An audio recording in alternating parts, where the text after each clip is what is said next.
There's a difference between companies that are like, okay, I'll get back to you next week versus I'll get back to you tomorrow versus I'll get back to you later today. Yeah. The team that has like just the faster cycle time, they may not get it right the first time, but they're probably getting more shots on goal and ultimately be more successful. Welcome to the Logan Bartlett Show. On this episode, what you're going to hear is a conversation I had with CEO and co-founder of Klaviyo, Andrew Bialecki. We talk about a number of different things over the course of this conversation, including building an entrepreneurial mindset among your employees. We've taken the same kind of like seed, series A, B, C model and just set that up internally. We'll expose to them like their P&L. This is how many people are working on this project. This is how much you cost. This is how much revenue you're bringing in. We found that people are very motivated by that, like ownership of an urgency around what they're trying to accomplish. Why there's magic in obsessing over details, why culture is a product that you actually ship, as well as his philosophy on fundraising, which included nearly bootstrapping the business for a while before raising significant outside capital. Klaviyo has grown into a $6 billion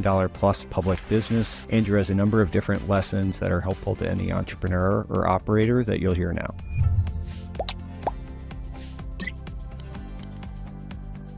Andrew, thanks for doing this. Yeah. So I want to start off talking about the benefits of constraint. And I think either by your own decisions or maybe initially the venture capital ecosystem's decisions, there were constraints that you either chose or were forced on you. And I think that those constraints, it sounds like, benefited you guys in a number of different ways, maybe related to focus. But how do you think about constraints and like the advantages around them and how it's benefited you guys in your journey? Yeah. So, well, first, I mean, what constraints were kind of like born through constraint. Klaviyo was a bootstrap business. We founded the business in 2012. I remember quit my job, cornered my then was going to be co-founder Ed. He was at business school and said, "Hey, like let's start working on things." We started working on things while he was graduating from business school, and then which probably wasn't doing much anyway at that point. Well, I had one of my he can advocate for an MBA, but I'm a very big believer that MBAs are a waste of money. Like, just go work at a startup. Like, you get paid, so you hopefully can save up a little bit. Don't have to take on the loans and the debt, and you'll learn just as much, right? And I'm a huge reader, so I kind of feel like if you want to read the case studies or the business books, like you can do that in your spare time. But anyways, yeah. So we started in 2012, and we didn't raise any venture capital until we were already profitable. And I think it was 2015, 2016. So we're kind of born out of constraint. And, before I hit on that, like a lot of people ask like, well, gosh, why didn't you do that? And there are really like two reasons. The kind of, the one was, Ed and I had both come from families with small business backgrounds. And we always felt it was kind of weird that technology companies were the one companies where it's like, yeah, it's okay to just be a cash incinerator. Yeah. But every other business is like, no, you have to turn a profit, maybe not day one, but you can't wait that long. So, and especially, the marginal cost of building software. I mean, it's like, we had, there was cloud compute and AWS was a thing at that point. Like, it just was way easier than it was in the 2000s. So that was one, is like, we felt like it was possible. And the second one was, so I mentioned, Ed was at business school. He was at, he was at MIT, and, a bunch of the, private equity venture capital groups would do these kind of summer at X. And so they have these programs where they give you $20,000 for the summer, and you had to put together a little pitch video, and, they just give you like, they give you no equity funding and, a place to work. And we thought that was awesome. It was $20,000. My gosh, we could have fun for the next year with that. We applied to like 3 or 4 of those and got into none of them. Despite the fact we're like, we have a product, we have customers. And, so I remember telling Ed, if we went and tried to pitch, an actual VC fund, we're like, gosh, Ed, we're like batting zero. Maybe we're just not there yet. So anyways, we kind of took it as like, all right, we're going to figure out how to make this work with just the 2 of us. In retrospect, what was the articulation not fully? I think so. Yeah. I mean, we had this point of view that we were just going to obsess about products. My background was in software and a little bit in product design. And Ed was in product design. And we said, like, look, we're going to obsess about building product. We thought we were really good at that. And we were just we both believed in, lean startup was a thing at the time. And so it was just getting close to customers and we're going to find real revenue. And so, yeah, we just put like no time into, the pitch decks. And yeah, I thought it was funny because folks be like, well, I don't really get it. And I'm like, well, here, I've got like 20 customers, paying us, I don't know, $1,000. Like, I mean, there's something here. But we didn't invest in that part of it. So it wasn't actually until we did some more formal, fundraising that I was like, okay, we probably should like clean this up, the actual pitch. So some of the constraints were forced on you, or at least you were guided towards we like to, the rosy picture was, well, we're going to do this because this is the right way to build a business. And then there's this other side of like, okay, well, maybe there are no other capital sources. So we just got to figure it out. And you were technical by background, and most of at least the biggest costs of starting tech companies are usually hiring developers to go do it. So you could do it yourself and execute on that. Yeah. Another thing I advise, founders I tell folks is like, look, if you are a non-technical founder, then you should go find a technical co-founder. Yeah. If you are, 2 or 3 technical co-founders, raise as little capital as you need. One of the good things, it's not really a constraint thing, but we've had this rule inside of Klaviyo that we don't celebrate fundraises. So, other than our IPO, which, we're like, yeah, we'll have a party for that. But otherwise, we're like, well, it becomes kind of a vanity metric. It's like, well, nobody really cares. And it's, it makes you feel good because it's a little bit of validation. But we had this point of view that it's like, we're not going to focus on that. Yeah. No one celebrates taking out mortgages on your house, I don't think. Yeah, exactly. Same mentality. Yeah. It's sort of like you're giving up. I mean, there's elements to be celebrated that there was outside independent validation, and your parents say congrats or whatever. Your spouses think that you can stay employed for longer, but it's not inherently in and of itself a point of validation on the actual terminal value that you're going to create. That's right. So, anyways, back to constraint. So when we started, one of the great viral loops in any product company, technology software company. We always felt like there was kind of building and there was selling, and we used selling as like really like just working with customers, right? Doing the, okay, well, what do you think of what we built? How could it be better? Getting them to adopt it, like figuring out that kind of, there's a real great flywheel back and forth between those two. So I'll give you, like, there were a bunch of great patterns that we developed and then carried forward. Like, for instance, one was, we had this shared, email inbox that we used to do support. So after we got a couple dozen customers, you get questions, every day, every week. And we had this rule that every morning we'd wake up and we weren't allowed to work on anything else until we'd like cleared that inbox. So, that was especially interesting as we got to, okay, you've got a dozen, now you've got a couple dozen.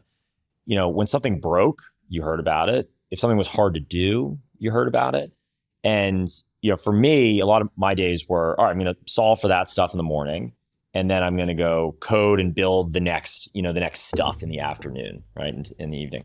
And if a lot of my day was sucked up by responding to these questions, I was like, okay, well, the first thing I'm going to go fix is whatever those problems were. That created a lot of great discipline about building good products. That it's interesting, like as we've grown, we've had to work hard to kind of keep that loop tight, because it's natural that, if you split up into, okay, well, I have a support team or a customer success team and I have a product engineering team, it's easy for there to become this like kind of like, buffer zone, right? And then those things just don't get resolved as quickly and the product actually suffers for it. So we think a lot of the reason we were able to go so fast was because that loop was super tight with us, because it had to be. There's the cultural principles of that, which you've tried to maintain, and we'll go into, I definitely want to ask questions about like how you maintain that over time and as you scale and when you get to hundreds of people and hundreds of millions of revenue and all that stuff, which I think is interesting. But then there's a very counterintuitive element about what focus breeds in that. And so like finding your end market as potentially an accelerant to what you've done, or limiting headcount. And so there was less silos of communication, which is partially tied to what you just said, but maybe a little distinct as well. Can you talk a little bit about that? Sure. Yeah. So, I mentioned that, my background is like building products, and the idea for Klaviyo when we started, and still is today, is I think the future of the way that businesses and consumers interact with each other, I grew up in the, the 90s. And I remember when it's like, if you wanted to go deposit a check, like you went to a bank teller and there was a person you had to give it to. You couldn't deposit an ATM, you could take a picture on your phone. If you wanted to change something about, if you wanted to add HBO to your cable bill, you had to call somebody. That wasn't something you could just do yourself. So everything was, the idea was if you're a consumer of some service, you have to call somebody, you have to interact with a person. Okay, but our belief is that is, the old school, it's going to be anachronistic. Everything is going to be mediated by software. And so then the question is like, okay, well, how do you build software that can be the, automated version, the scalable version of a business or of a person? So I like to think like whether you're a solo entrepreneur or your business, there's kind of this, you have this brand, this way you want to interact with the world. And we look at Klaviyo as that kind of surrogate that makes you infinitely scalable, right? We talk about being yourself at internet scale. So we're that scalable brain for business, that scalable voice. So that was the concept behind Klaviyo. So when we built it out, it was very abstract. We actually started, we wanted to sell to other startups. So we did what every good startup did back in the 2010s, and we posted on Hacker News and tried to get a bunch of startups to use us. Once we had the product going, the next question was like, well, where's the demand going to come from? Where are the customers going to come from? And we looked at it as like, well, there's tons of businesses that could use us. We just have to figure out where the right pockets are. So it's interesting. The startup thing worked okay, but we found that there were a lot of software businesses that didn't really know, how their customers were even supposed to use their software. So there was a lot of consulting we had to do, and it was very slow. And would that have been more B2B in that? Yeah, exactly. Yeah. Yeah, I mean, we're kind of selling to businesses like us. So you think of like the normal onboarding flow. Sure. Somebody signs up. You say, all right, so what are the actions that make this person successful with your, with your software? And you'd go talk to a bunch of founders or teams, and they're like, well, that's a really good question. We have to figure that out. Can you guys answer that for us? And you're like, oh, okay, gosh, like you haven't solved this problem yet.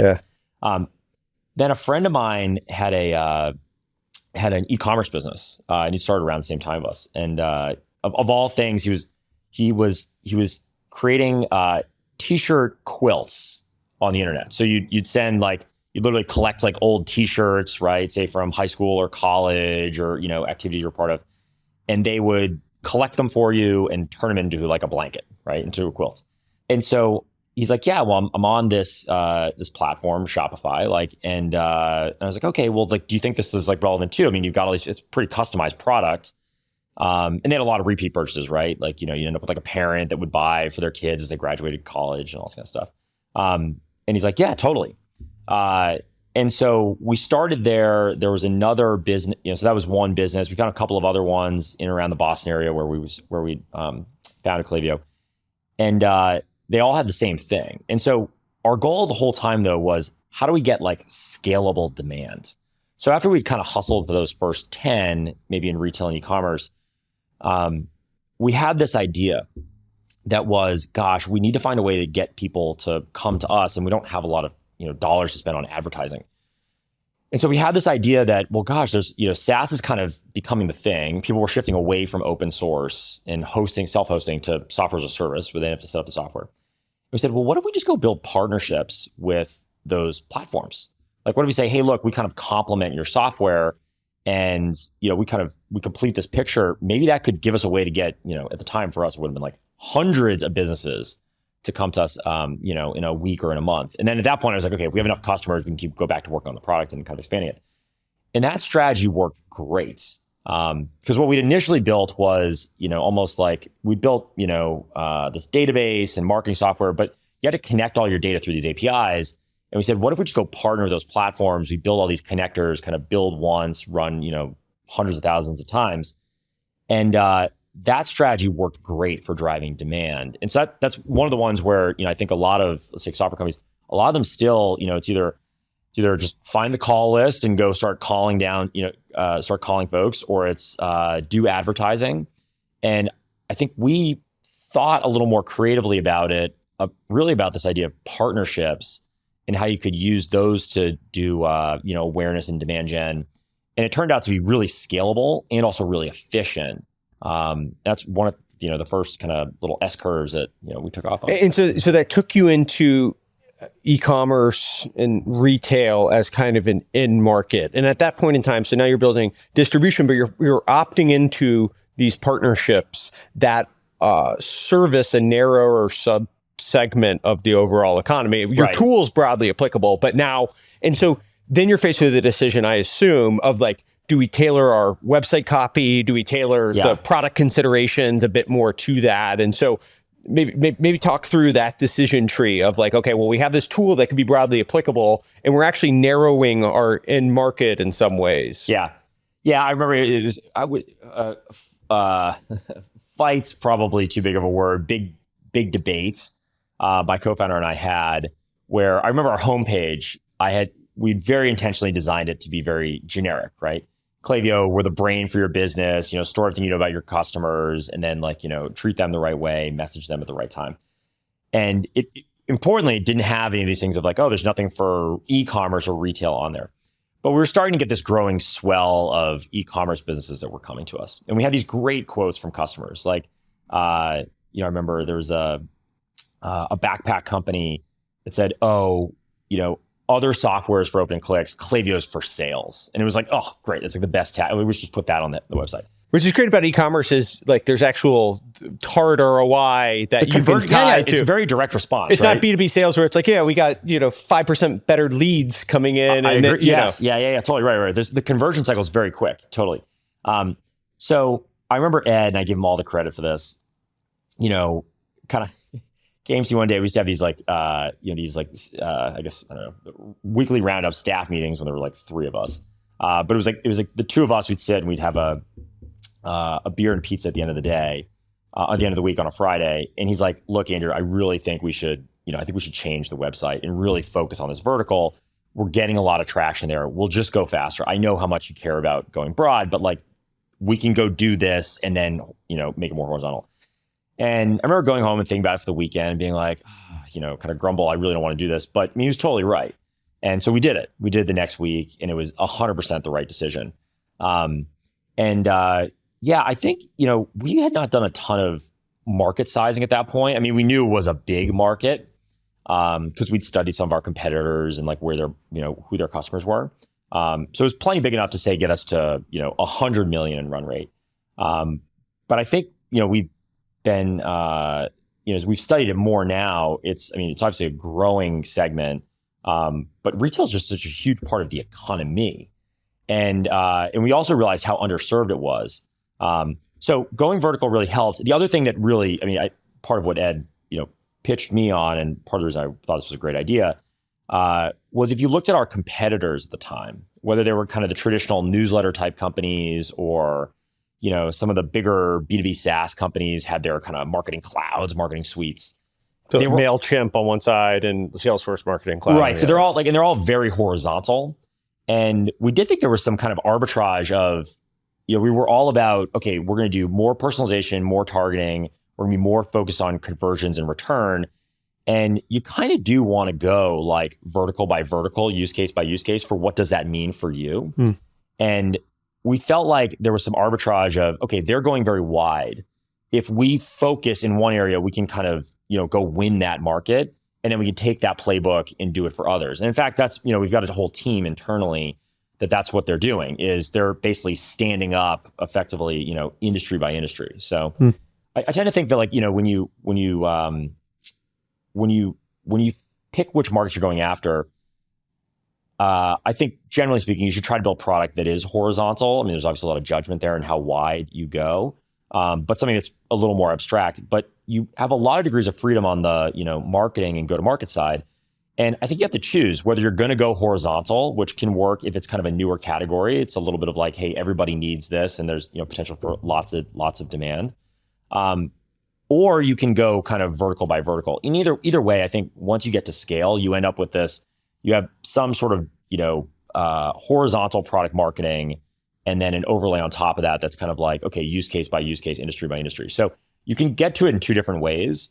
And I think in our case, I think one of the really smart things was we're like, well, because everybody else has gone broad, if we focus more, vertical by vertical, that will stand out relative to them. That'll give us a little bit of a competitive edge. More resonance with the end customer. Yeah. And I guess, I don't want to speak for you, but I would guess that had venture capital been raised or a meaningful part of the underlying business consideration, both the distribution of how you were thinking about going through partners and then also the narrowing of the TAM, I assume you might not make those two decisions on the same tree. It's like, okay, you're gonna control less of your own destiny from a accelerating growth standpoint, and we're gonna narrow the TAM that you're gonna target. And so both those decisions I maybe would have come at odds with venture capital. So I'd say like, yeah, I mean, two things. One, it's hard to start a company. It's hard to start a company, and because there's so many decisions you have to make, right? And it's and I think there's a lot, everybody stares in the mirror is like, you don't always have 100% confidence that you're going to be right about those, right? So one pattern I've seen from some entrepreneurs, founders is they sort of want some help making those decisions, and I think they can overfit to their investors, right? Because investors, I mean, really great ones are great advisors. I've had some excellent ones. We have, like, for instance, we had very good, say, investor founder fits with our seed investors. But yeah, I think that's right, because I think there's, generally speaking, a lot of venture capital investors would say like, well, look, bigger TAM better. So don't narrow things if you don't have to. And that might be right. It's just, there's some nuance to it. And I think people want help making decisions. So sometimes you kind of have to have your own point of view and not wait for other people to tell you what the right answer is. What was good for us on that front is actually our seed investors had a bit of a contrarian view on that, which was, hey, I actually think there's room to start going, kind of vertical by vertical, and that you can build a big business that way. This concept of vertical SaaS was like, say newer 10 years ago. And I think that was very much to our benefit, because like we were actually very much like on the same page. The other thing I'll say is in the last 10, 15 years, there's been a lot of software companies that I feel like have, they've kind of, their ambition has gotten smaller. There's been a lot of like unnecessary nichification of, well, I'm going to go after this one little thing and that's going to be my pocket. It's a fine place to start, but I do think you need to have the broader ambition of, okay, well, how is this going to scale out? Like, I'll give you one example that was relevant to us and our product. When we built Klaviyo, this notion of like conversions, like what happens after you run a marketing campaign? Well, what was interesting was we saw a lot of other companies that even tried to do something similar to us, but they really overfit to this idea that like a conversion meant like a retail transaction. And that was the only thing that it would ever matter. And we were actually able to take a lot of market share from those folks because they had so pinned themselves to this idea that the only thing that matters is this conversion event, right? And what we found from retailers is they're like, well, sometimes it's like getting somebody to sign up for a loyalty program that matters. Or sometimes, we're seeing increasingly a lot of retailers where retail is one part of the business, but they also offer services. And so keeping that more abstract and generic made a big difference to us. So I think there's also like a little bit of, you have to know the game plan, right? Is the game plan to start vertical and then go broad, or is the game plan just to be vertical? And in that case, I actually think like for us, we knew that it's like, okay, we're going to start here, but that will never be the end goal, right? So the ambition is still big. So that's the other thing I kind of look for in companies is, do they have this greater purpose? Is this like a stepping stone? It's like part A of this like greater master plan, or is that like the whole thing? Yeah. And I guess at the time you were getting going too, it was a lot of, there's the Jim Barksdale quote of, bundling and unbundling. Yes. But at that point in time, there was a lot of best of breed niche functionality. And now it's probably come a little bit more in vogue. I think Parker Conrad started the compound startup as like the adage around it, but being broader in your ambitions rather than let us take the ATS part of the market and someone else will take the LMS side of it or whatever, all those different things that I think you guys have done a great job. HubSpot has built out like a lot of these different modulars within a broader suite. Yeah. I think this is a total separate thread on this, but it is interesting when I get asked the question. I'm sure you do as well, but like someone 22, 23, 24, 5 has the question of like career advice, right? Mm-hmm. And it's counterintuitive to tell them to be like, no, limit your options. I'll get a lot of ex-bankers or consultants or whatever, and they're like, how do I get a job in investing? And I'm like, the best way to get a job in investing is pick the most narrow part of investing and go as deep as you possibly can in it. And it's really hard for people to want to do this because they feel like they're limiting themselves from the optionality of, well, I don't know if I want to do private equity or hedge fund or like early stage venture or late stage venture, or if I want to be a biotech investor or whatever. All of those things sound potentially interesting because I want to get into investing. But the problem is when you interview for any of those jobs, you're an inch deep and a mile wide in your competency. Yes. And so you don't give people the narrowness of, oh, well, I just talked to a guy who was thinking about biotech investing. He was really good at this. And that was actually a fortunate thing in my career is like, early on, I was like, I want to do software and I want to do software Series B investing. And I was so specific in it. And then you learn all the little loops about it. So by the time you're actually qualified to interview for it, you're so much better equipped to have a conversation with someone about it. And I think it's true of startups as well, that like narrowness actually is the answer, at least initially, right? And then gives you the opportunity to kind of build those concentric loops around it. Definitely, yeah. So I'll say two things. One, I think 5-year plans are underrated. So people should have those. Two is, yes, going deep matters, and actually like in learning as kind of a meta skill and being good at that, and acquiring new knowledge about things matters. So maybe just to comment on each of those. So first, my dad was a big 5-year plan guy. He used to share. I don't think he ever shared his 5-year plan with me, but he was always a think longer term. And it sounds a little contrarian to the whole kind of move fast startups, like experiments a lot. But I do think in general people should think further out of like, well, where do you want to be in a few years? And you don't necessarily have one goal. You could have like, well, there's a couple candidates, and you don't have to stick to them. You can change them in 6 months or a year. But thinking forward and then working backwards is like a real thing. When I got out of school, I was a physics major and had taken a couple CS classes, but didn't have a programming degree, and joined a software company and was like, okay, my kind of goal over the next few years is I want to be an amazing software engineer. And I need to figure out what that means and get good at those skills. And so that was the goal, right? And then when I started to think about startups, I was like, okay, well, we're going to build a successful startup. That's the goal, and for us that meant profitable. And I was going to use the fact that I was a really good engineer as like, okay, that's going to be my one kind of like that's my niche. That's going to like help power towards that. So I think 5-year plans, 3-5 year, like having a point of view on that is underrated. More people should step back and think about where do you want to be. And then on like the going deep in places, yeah, I mean, when I started, the first company I worked at was this big, what we now call machine learning and AI. We used to call it very unsexy, like we used to call it data mining. So it's got a brand overhaul, but like we were doing ML and AI with these big Fortune 500 banks, retailers. Okay, so there was a lot of really smart folks on the data side, but nobody knew anything about UI and UX. Well, I got lucky. I happened to report to the woman that was kind of the UI person. And this was all very early web software days, right? Versus there's no Chrome, there was barely Firefox. We were selling, it was all Internet Explorer. Well, I just decided, I was like, okay, I'm going to become great at, designing for the web. Well, in early 2000s, that turned out to be a great idea because that would become like the next decade's worth of stuff. So I obsessed about that and became like the expert at the company. Did you see that trend, or was it like, hey, I'm going to try? It felt like it. I mean, more and more things were coming out where it was okay.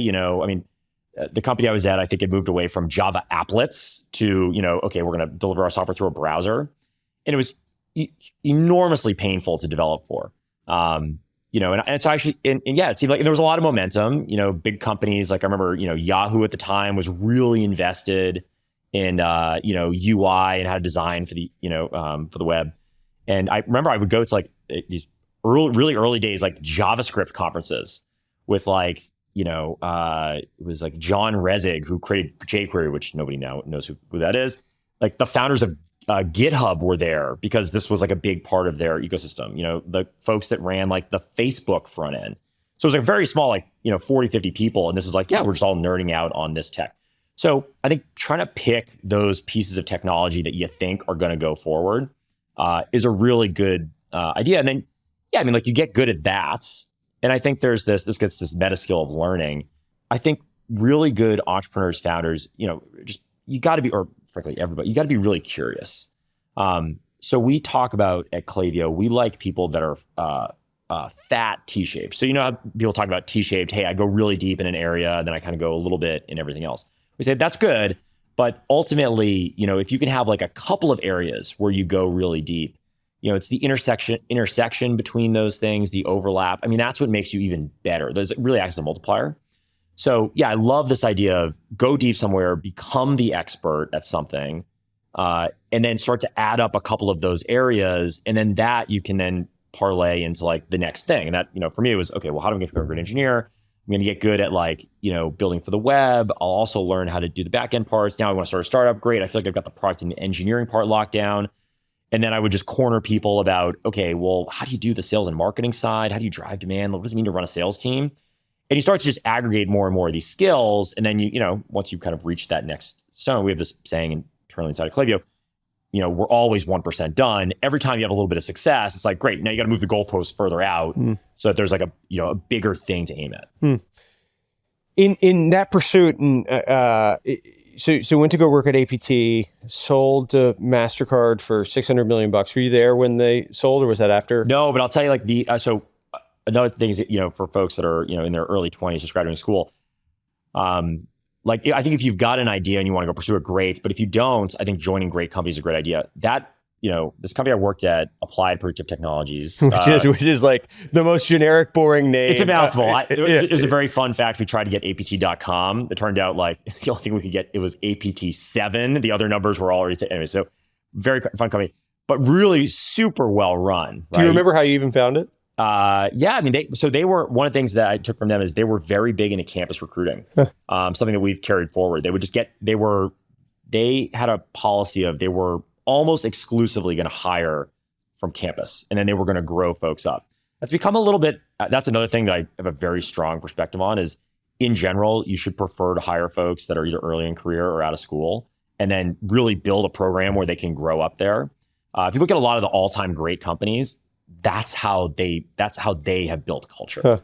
And why do you think that's the case? Is it just that like you're pulling from the broadest pool of talent and you get to refine that within your own vision? I think there's, recruiting is hard, right? Yes. I think we all know that. I think everybody in their heart of hearts is like, I want to hire the person that knows how to do the thing.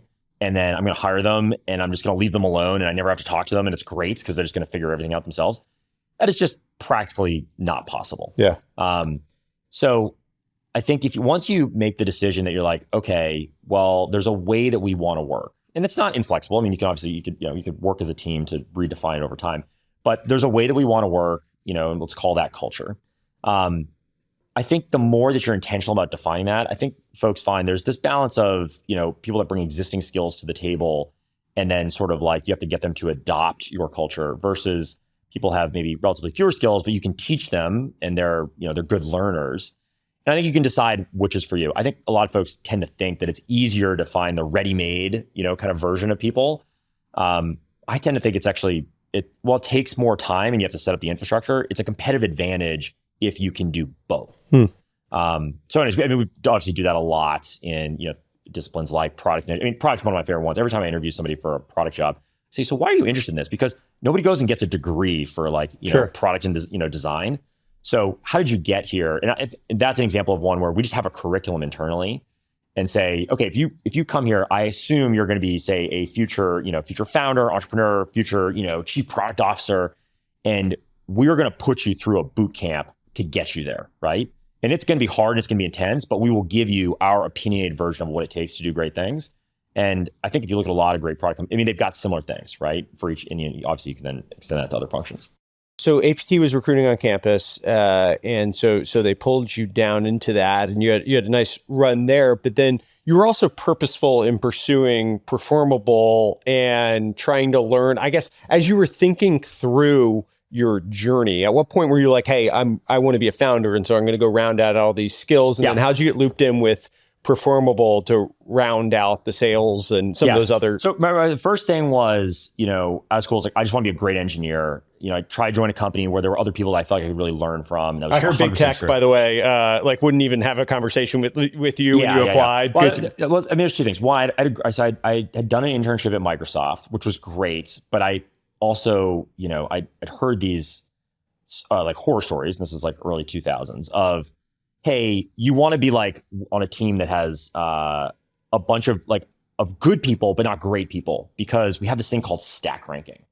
And if everybody's awesome, well, there's only, I don't know, 1 5-star, one like, you're the best of the best ratings. So you want to be with good people, but not great. And I was within Microsoft? Yeah. That and, culture. And again, I don't know, it was a pocket team, but somebody had mentioned that was like kind of a thing. And I was like horrified by that. Yeah. I was like, that sounds horrible. Like I want to be at a company where it's all stars and it's growing so fast, like the pie is just expanding, right? So that's been a very key tenet of mine, like for us at Klaviyo and like all places I've chosen. So it was being a great engineer. By the time I left there, I intentionally wanted to join a startup because, I was like, I had these, as I got into programming, I'd been doing a lot like nights and weekends. I'd spun up a couple of little side projects. I wouldn't call them companies because I never really tried to monetize them. But I was like, okay, this is kind of interesting. I think I may want to try this whole entrepreneurship thing. I was like, well, I want a front row seat to see how it's done. So I want to join a really small company, sub 10 people. And so when I decided I was going to stay on the East Coast, and it was either Boston or New York, and I obviously had a bias to Boston because that's where I was from. And so when I was back, visiting family and friends, I asked around and did a little research on like before there was Angel List. It's like, where do you go find startups? And found this company called Performable. And I'd asked around about the CEO and the CTO, because at the time, I would have been like their first or second engineer. And I said, I don't even really care what they're doing. I just want to work with people that are really good at the craft. And everybody told me, they're like, well, I mean, David Cancel, who was the CEO, and Elias Torres, who was the CTO. They're like, well, they're multiple time founders. And, David's had a bunch of like success at these other companies. I said, okay, great. Like that's all I want. And so I met them and ended up joining. And I even made the mistake of, I was so into it, was like, I don't even really care what you're building. Like, I just want to work with really smart people. I also didn't even care where you're working. I had assumed, their Boston company is like, oh, you must be in Cambridge or somewhere in like the kind of suburbs. Oh no, like David at the time was living almost, in New Hampshire, so about an hour outside the city. So I realized 2 weeks before, I was like, oh crap, this is a commuting job, right? But it was totally worth it because they hired exceptionally well, learned a ton there. And we'd have these, it feels a little bit like a movie, but like we have these, whiteboarding sessions, right? Where, the engineering, the product folks would get together and, David would have an idea about what he wanted to build, and we'd hash it out. And then literally be like, okay, cool. Like just go prototype it out, go code it. And so it was just very rapid, right? Day over day, week over week, like that. And, you're on the front lines with customers, and it was a great experience. And it kind of demystified for me what it takes. And you got to see like, how, you would share like, here's the revenue numbers, and here's how we're finding customers, and here's why we're changing our strategy. And by the time after, Performable got acquired by HubSpot, and so, and I'm still very close with the entire team there. But at that point, I was like, well, okay, now I've seen what success looks like. Like this doesn't feel, like there's still a lot of risk, like you have to make good decisions, but now I've seen the patterns. Now I think I can really go for it. How long was a Performable time? That's great. You can learn a ton in a really short period of time. I was there for about 12 months. Wow. Yeah. And that was, it went from, it was very fast. I think they made maybe working for like 12 months before that. But yeah, it was very, we accomplished a lot in a year. Sure. And for people that don't know, Performable got acquired by HubSpot. Cancel became chief product officer at HubSpot. And sort of, I think Halligan gives him a lot of credit for really rebuilding. People sort of forget, but HubSpot was like sort of a feature-ish initially. And David, I think, had a pretty heavy hand, Performable's business, in building out into the full, modular suite of products that it became today. But that was a pretty linchpin moment, I feel like, in HubSpot's journey from a few products or like a discrete thing into the journey. And then David, obviously, both of them went on to start Drift, which Vista bought for over $1 billion as well. So repeat entrepreneurs. Yeah. And like, and one of the other thing, the other reason I recommend, going and finding great companies and really great people to work and learn from is, those folks become, when you want to start something, when we actually went and raised capital, After that, we started Klaviyo. We did our kind of 2 years getting it to profitability, all this kind of stuff. And when I went and said like, okay, I think Ray raised some a venture round. I went back to David and Elias and said, well, who do you like? Because they knew who all the and by the way, would you guys be willing to back us? And of course they're like, yeah, of course. So that was a really helpful thing because like they acted as mentors and advisors. And then that's how that introduced me to Brian and Dharmesh and the HubSpot team. And we very much look at, there's a lot that I think that company executes really well that we've been able to learn from them. So very big fan of this. Find great people that like know how to do it, and they'll probably surround themselves with other great people. It's a great way, if you're not a big networking, I'm not the big like go to conferences kind of person. It's a great way to meet the people, people that can actually help and serve as, those could be angels, could be advisors. I want to put a pin in the founding story and maybe come back to that. But one of the things, how many people is Klaviyo today? We're just about 2,000. Oh, I know that's a vanity metric that we have two vanity metrics we don't celebrate. We don't celebrate fundraising. We do not celebrate how many people. Yeah, but it's still it's a lot of people within the organization. Yes. And along the way, I know your role, like anything that happens with a CEO growing as the company grows, your rate of learning and development and skills need to outpace that by which the company is growing. And as you guys have grown really quickly, your skills have had to grow very quickly as well. I guess there's been a number of different functional responsibilities that you've probably had to see it along the way. And I've heard you use the phrase giving up your Lego blocks or whatever it is to describe and there's it. a great talk somebody does about like, right, giving up your toys, which is totally the right mental model for like, growing as a leader. Yeah. What did you hold on to longer than you should have in that journey? Gosh, probably too many things. I mean, like, well, from the early days, something I would, we talked about how like constraint breeds creativity. Yeah. And I think it's very true. Something I think I would have done differently is we probably waited too long to hire, other engineers. For the first few years I was, owned all the code and I was like, okay, well, I figured out a way to make this work, by myself. Man, there was such a massive unlock once we actually started to grow that team. And I think that's usually been, I generally would say I'm very slow to hire. And I think there's this norm in startups, I know this is entirely the intent of like, Reid Hoffman's book, Blitzscaling, but there's this concept, of like, just go fast, right? Like the idea is speed, go win the market, because, there's sort of first mover advantage. I have often says like, no, I'd rather not do that. Like I'll be slow. And I think that's generally worked well for us. But I think my biggest mistakes, like the things I've held on to, are things that, I should have delegated that to somebody, let them run with it. And, or we should have just grown a certain team faster. So, I think for years we were a very lean, product engineering group, which is good because you get some people that really understand everything. But in retrospect, it's like, boy, we could have gone a lot faster. After that, my this isn't quite like which things to give up, but somebody once, is probably 4 or 5 years ago, gave me the advice. They're like, look, Andrew, there's effectively 3 jobs you can have.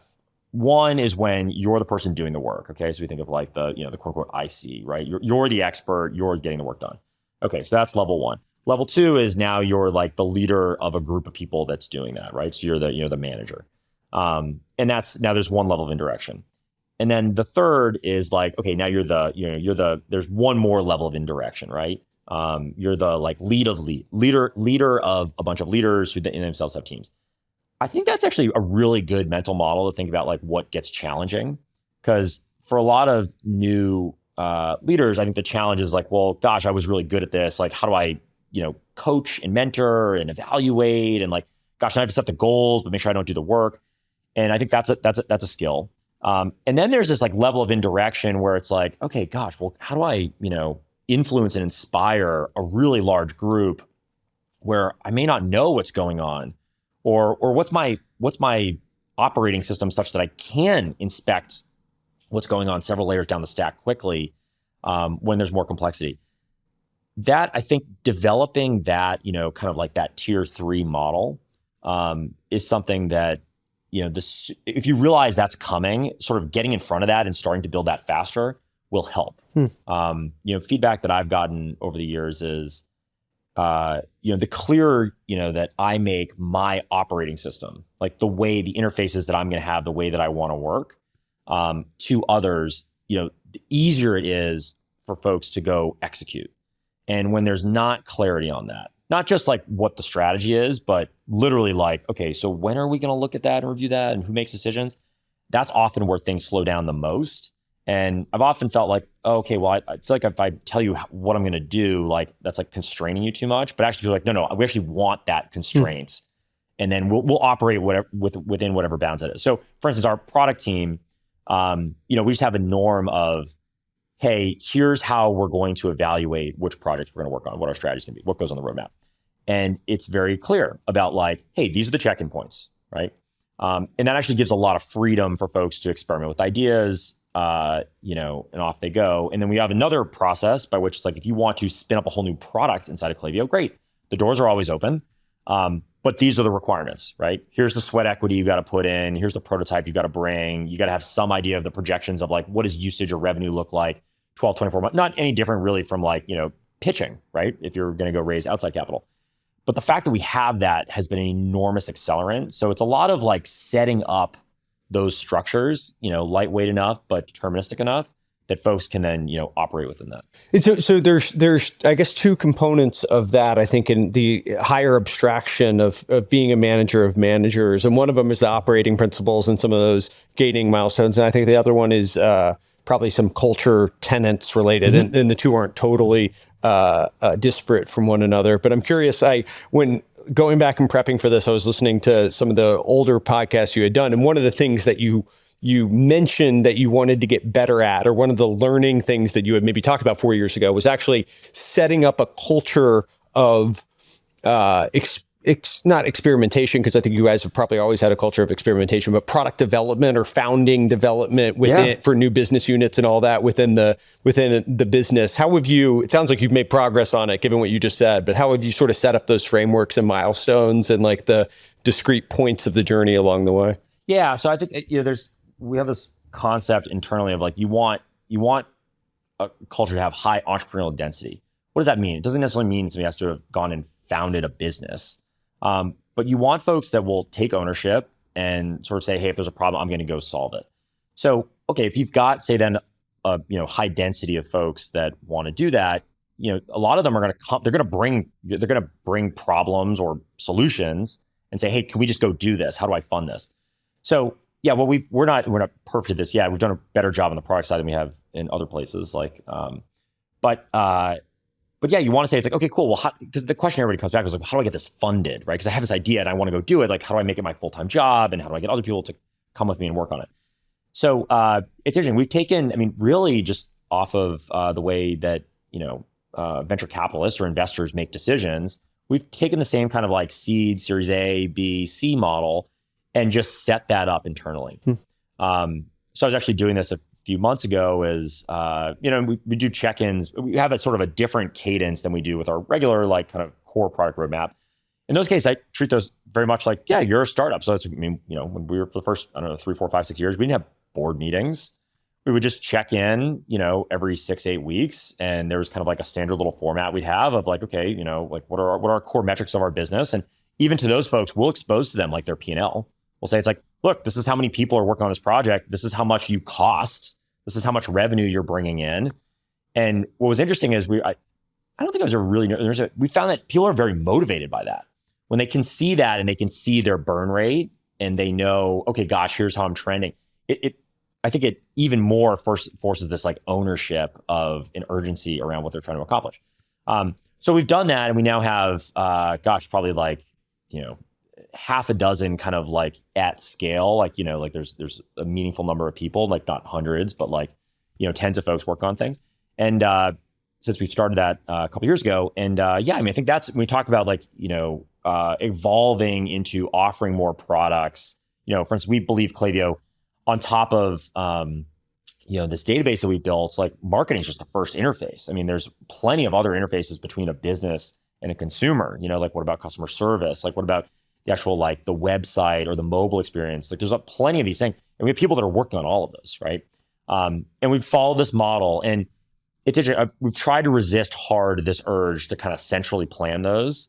So it's a discussion debate we have a lot of, like, when does it make sense to kind of centrally plan them because we have to move quickly, versus when is it good to have this kind of like startup model. And I think our general philosophy is it's better to aim for the kind of startup model where we can. If it's really urgent, then I think we should have urgency in finding the right founder, so to speak, for that business, to kind of drive it. In terms of giving autonomy to the people, the founder within it, versus the considerations that lead to the shared service on the back end, so it's not discrete products. Like, I assume you're not allowing people to be picked between the cloud providers or the databases that they want. Like, how do you sort of think about where you're going to make it autonomous and empowered versus shared? It's a great question. I mean, it's something that we've learned a lot of battle scars from that over the last few years. So I give a lot of credit to the to the Klaviyos that kind of were on the first teams that did this. Klaviyos is our employees. Our label for employees. So for instance, actually the first team that did this actually set up a whole nother cloud hosting accounts because they branded it differently and everything, right? Because they want to be totally different.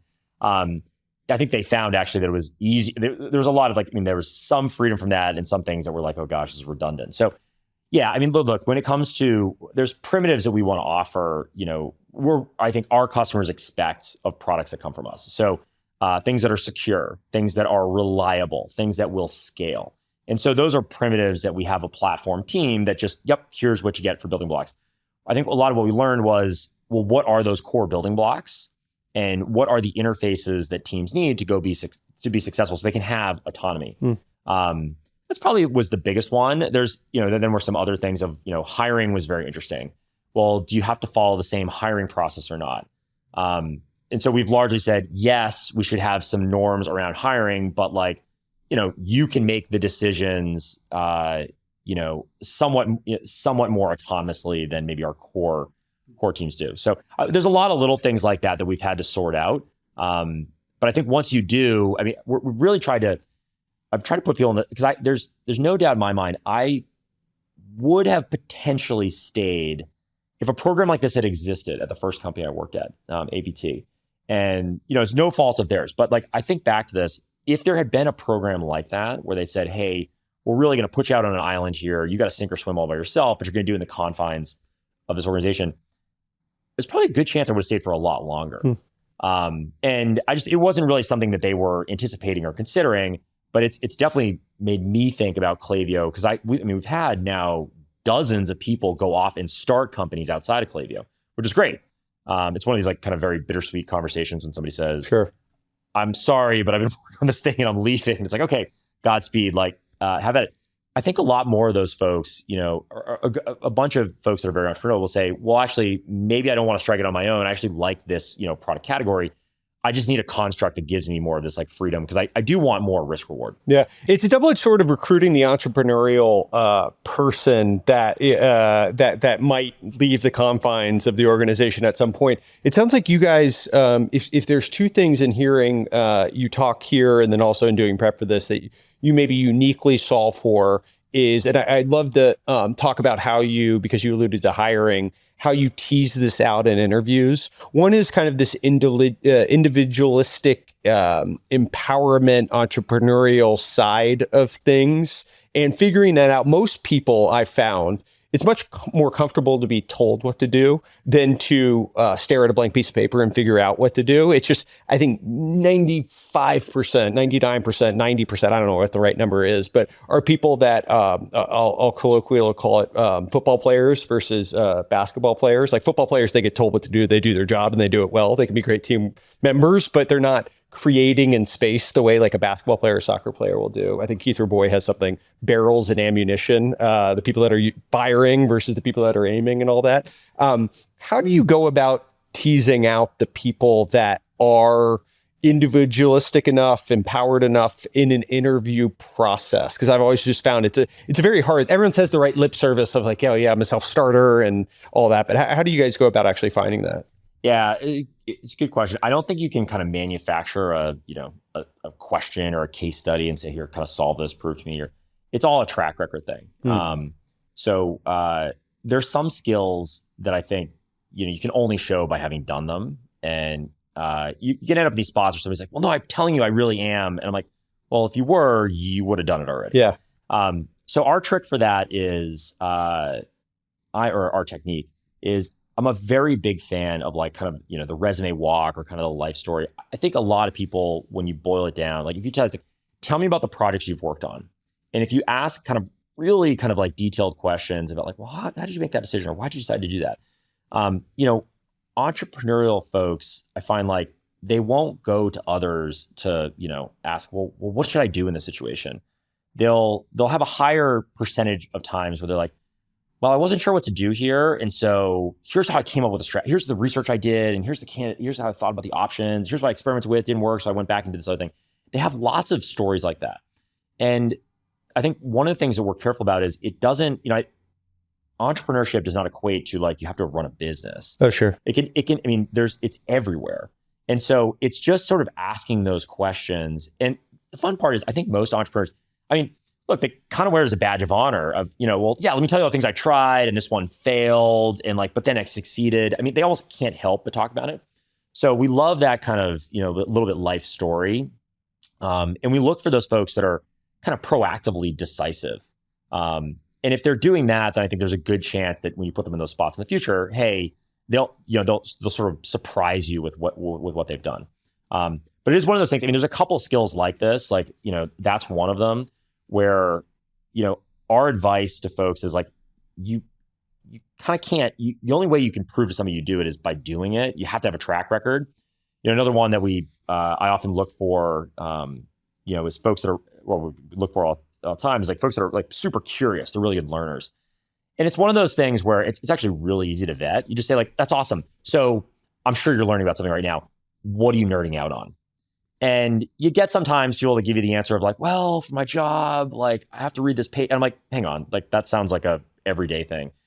And then you get the people that are just naturally, well, yeah, I'm reading this book and I think that's really interesting. Or I listen to this podcast or I watched this video the other day. And sometimes it has nothing to do with their day-to-day.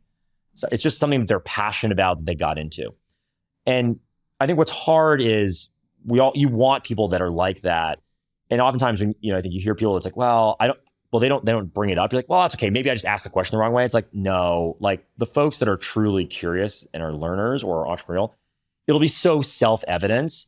The real challenge is, I think, just, showing that like is finding those folks. So one of our strategies for that is we just advertise straight up, on our website. Like when I go talk to folks, I'm like, look, I'll tell you the cheat code to get into our company, right?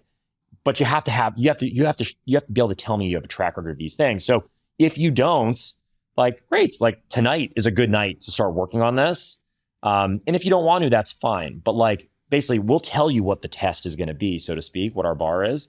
And then you just need to bring the track record. And I think actually advertising that we're for that, there's a lot of people that are like, voracious learners or I think those people like to cluster around each other. And so if you just kind of advertise it like, hey, we're going to be this beacon of that, then actually you'll get a lot of people that are like, oh, that's good because I was looking for that. And a lot of companies frankly don't want people to be entrepreneurial. Yeah. Hey, we've got the plan. We kind of just need you to do your job. As long as you do your job, you get rewarded. And so I think by us saying like, no, we want you that you're a little rebellious and you think outside the box. It's actually, you can get people to attract themselves and their friends. You believe that resume should be laid out in chronological fashion rather than reverse chronological fashion. And we talked a little bit about the narrative of the journey and hearing about the inputs and all. Can you just, I think it's an interesting point, or it's something that I hadn't thought of, because normally resumes, okay, here's where I was, and then here's where I was before that, here's where I was before that, and then your eyes sort of drift, and by the end you've lost the plot. Nobody really looks at the first stuff, right? Yeah, exactly. By the end you're like, okay, you did that 7 years ago, and let's talk about this thing. But your eyes gravitate to what's top of the page. So it's an interesting point. Why do you think that laying it out in that way is more? Like obviously somebody's like recent experience may be the most relevant to this thing. I just love asking folks, like, okay, cool. So, tell me about like after school, you got your first job. Like, tell me, why did you decide to do that? Why'd you pick that company? And, what'd you accomplish there? And then I find that when you do it in this kind of, chronological way, folks actually open up a lot more. They're like, oh, well, let me go back in time. Yeah, the reason was this. And it's like, okay, now think about that stretch, right? Say it's a couple of years. What are you most proud of from there? Oh, okay, well, that project was really interesting. What'd you learn?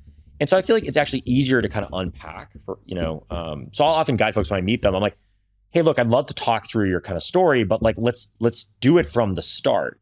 And it's actually very disarming. A lot of people are like, oh, you mean like where I got my first job? I mean, especially if somebody has like a, say 10, 20 year career, oh man, it's so long ago. I mean, it really takes the pressure off and feels less like an interview. Huh. I mean, there's obviously merits to like the things that are maybe most relevant, are, more local, but I take that, part of the reason I believe that is when you're actually trying to understand somebody, you have to look at their whole body of work.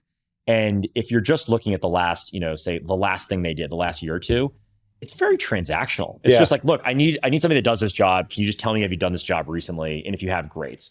And it's like, what? I mean, I'll say somebody's, 30 or 40 years old. I mean, you're literally looking at like 3 or 4% of their life. Yeah. Right. And it's like, that's not a very, you could just, people are actually willing to share more than that. And if you just, give them a chance. Probe on it. Yeah. There's a derivative consideration of it, which I thought maybe you're going to say, and maybe is implicit in this, is the rate of learning and the inputs into the deciding of each step along the way. Like people can jump jobs and that's fine and you can switch, but like hearing the input and the process by which they did that, did they learn new things in that job that led them to taking the next chance along the way? Yeah. And what were the inputs into it? What did they hope to accomplish? What went right or wrong along the journey? And then what did they then leverage from there? And generally, it doesn't need to be a linear path, right? It can be step functions along the way in a nonlinear one, but it is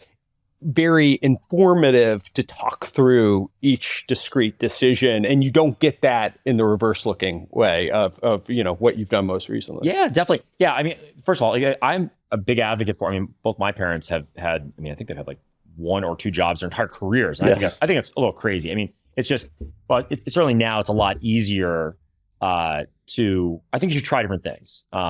There's a Richard Feynman physicist. I can't remember, I always get this wrong, but he went to undergrad on either the East Coast or West Coast and then switched for his grad work.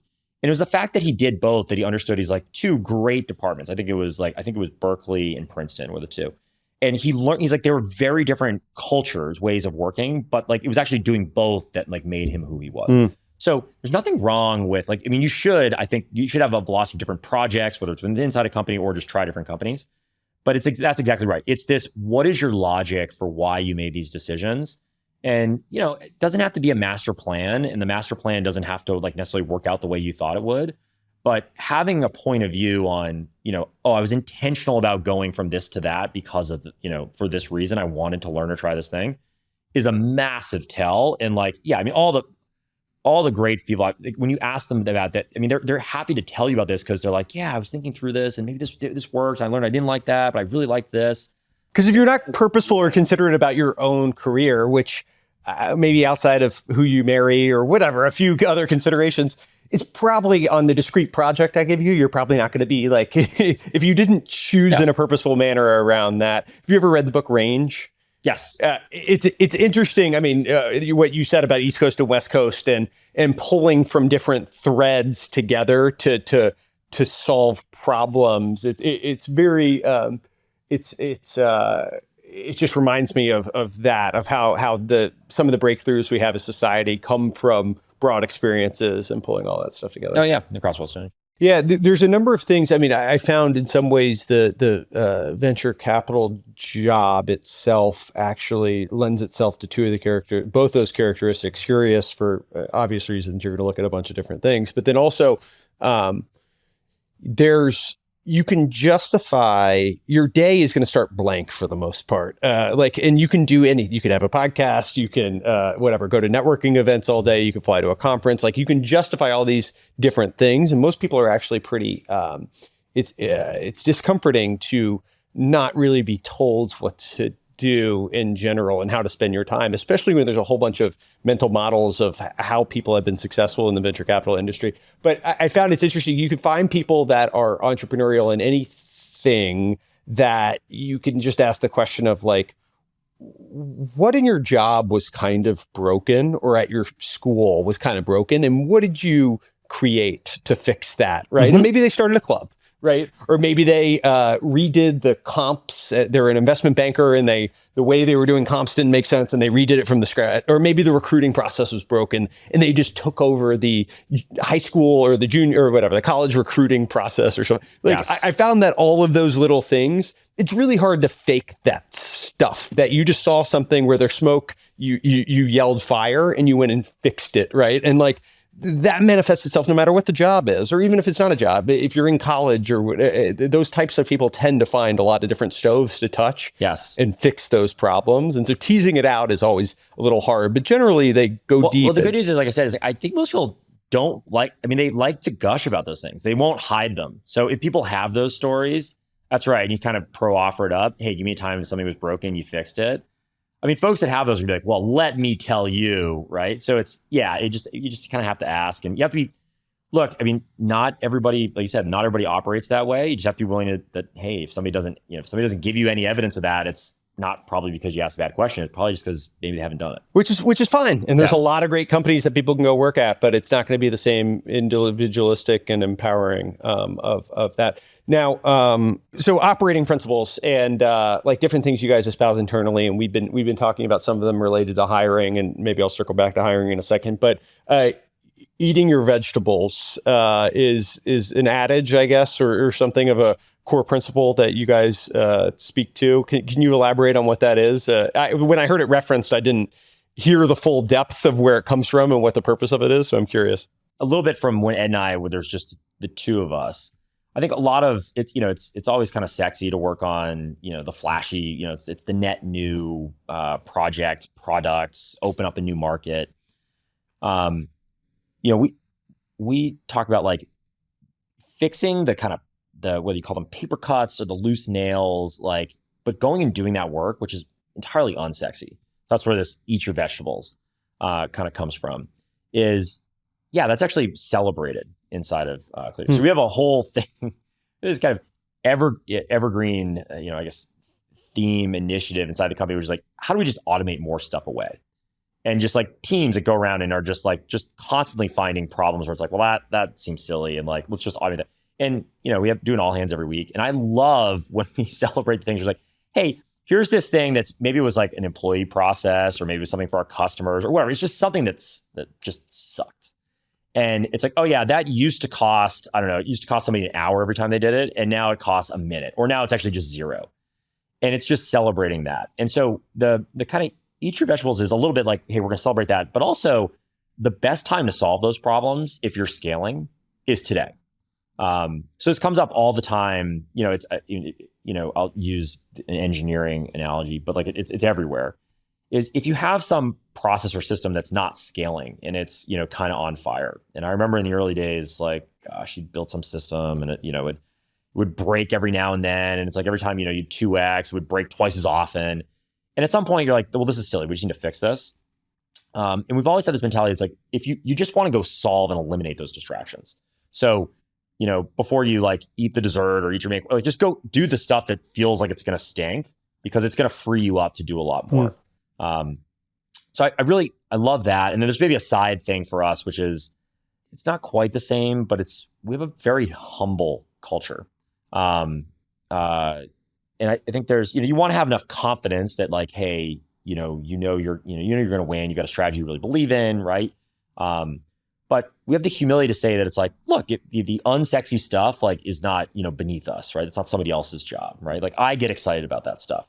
And in general, this kind of like, we're going to roll up our sleeves to do the things that we know are going to long-term, give us the most leverage, be most impactful. Like, I think that's a big part of just how we the kinds of people we, like to have at Klaviyo, and then how we like to work. The companies I have that have the most, I would say, entrepreneurial employees within the organization that spin out the most future companies and all that, there's a risk or a potential tension that that taking things from 0 to 90% done is a lot more fun than 90 to rounding out all those edges at the end.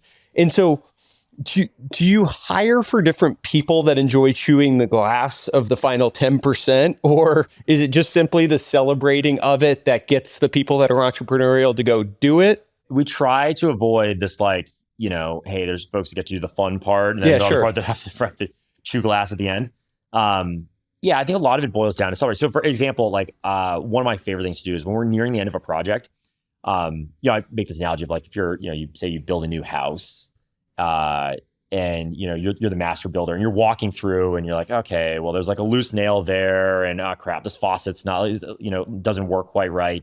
And you make this big punch list of all the stuff that you're gonna do, but they're all like easy things. So one of the things we do, because when you get towards the end of a project, you're like, oh man, what do we have to do to ship? We have this moment where we like to just build that, like, that house walkthrough. And we give everybody, it's like, okay, cool, just go through, like, let's find all the loose nails.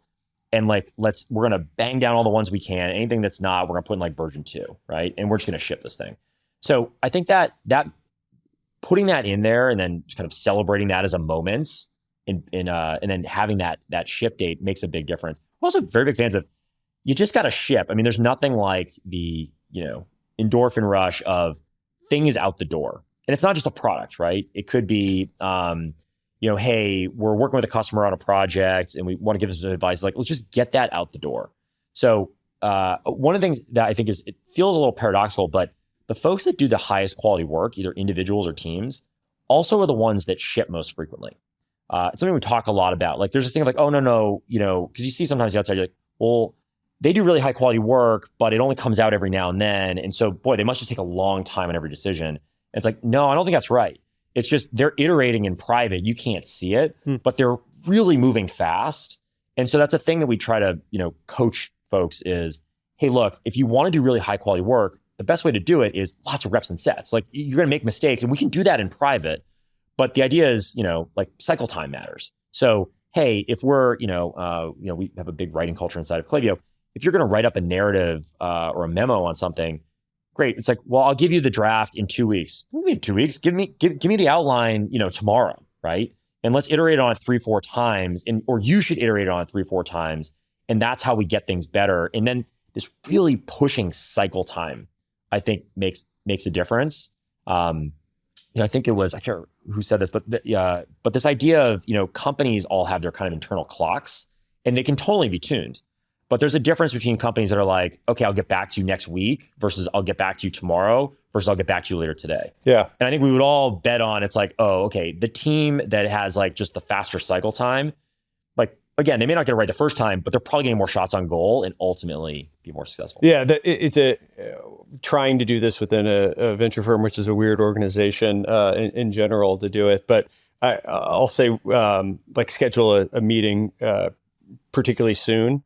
And people, well, that's too soon. I was like, well, we have to have the first meeting to have the second meeting. Because the first meeting is like, okay, none of this stuff is going to be totally fleshed out. The learning thing, we've talked a little bit about the founder experience and the journey that you guys are, you want to impart to the different employees along the way to set them up to, I've heard you say, I mean, we've talked a little bit about this, but like, you philosophically are training people to be future founders, even if not outside the four walls of Klaviyo. Yeah. Like, you want to build that skill set. Klaviyo University is a thing that you guys have started. Can you talk a little bit about that? And like, what are the systematized elements of like actually training people to be future founders? How do you think about it?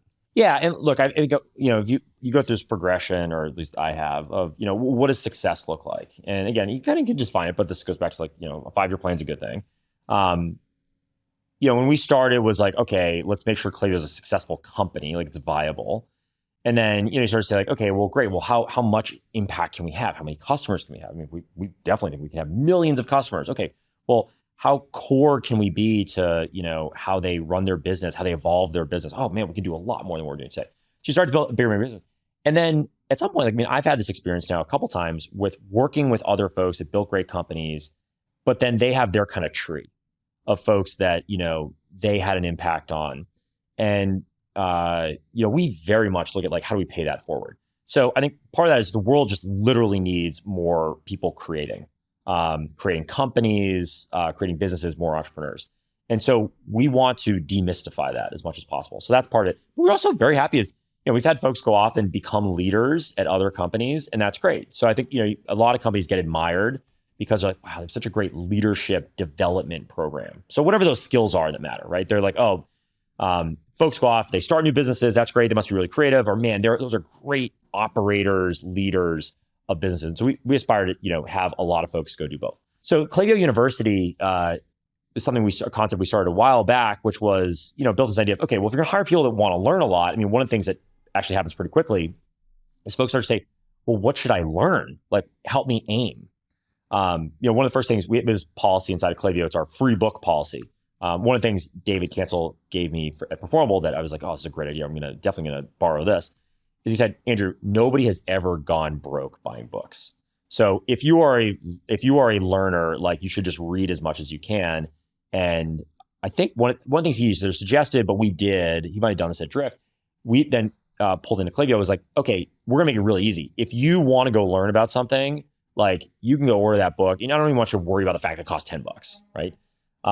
Now, the secondary effect of that was almost instantly people were like, well, this is great, but like, what's our reading list? What books do you recommend? Sure. And so we had to build out this whole library of like, okay, well, if you're trying to learn about this, like these are good biographies or autobiographies of founders. These are like the businessy books that we think are actually worth the time, all this kind of stuff.